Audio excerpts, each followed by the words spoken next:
STEM stars. How are you all? Today we will continue with our chapter.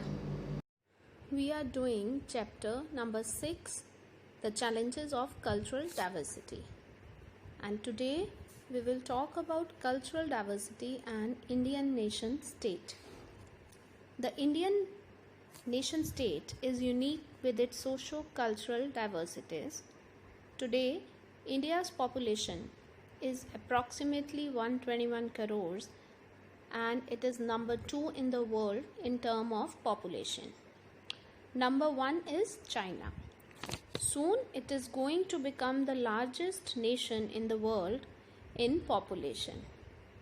Nearly 1632 languages are spoken in this overpopulated state. 22 languages have been recognized in the 8th schedule of the Indian Constitution. India is a multi-religious country.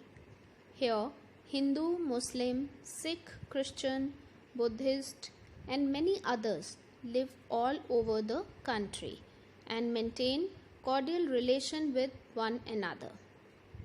According to 2011 census, there are 79.8% Hindus, 14.2% Muslims, 2.3% Christians, 1.7% Sikhs, 0.7% Buddhists, and 0.4% Jains. Though the Parsis are few, they made a valuable contribution and are included in the major religion of the country. Now we talk about nation state and relationship with community identity. From the point of view of community identity as well as nation state relations, the model of Indian society neither matches with the concept of assimilation nor with the concept of integration. The assimilation model was rejected in the initial stages of independence. The privileged sections of Hindu society have off and on demanded the assimilation model, but the Indian nation state had always wanted to establish the policy of national integration. Yet, religion, language, region, ethnicity, etc. have not been removed from the parameters of secularism. In fact, the state has recognized all these factors. The Indian Constitution has given full protection to the minorities. The truth is that there is no dearth of laws and regulation. The problem is in implementation of that. As a matter of fact, if India is free from problem, it can become a good example of a nation state. Now we talk about regionalism in the Indian context. In politics, regionalism is a political ideology that focuses on the interest of a particular region or group of regions, whether traditional or formal. Regionalism centers on increasing the region's influence and political power, either through movements for limited form of autonomy or through stronger measures for a greater degree of autonomy. During the time of independence, the several blows that the country has to face was due to regionalism only. Consequently, our country had to face the division that was done into Pakistan and India, but in many regions, and each region is busy trying to prove its supremacy over the other. In short, regionalism encourages a sense of commitment toward the region among the residents of the region, which is expressed in terms of certain behavior, norms, ideas and beliefs. Because of regionalism, we see various communities based on language, culture, tribe and religion.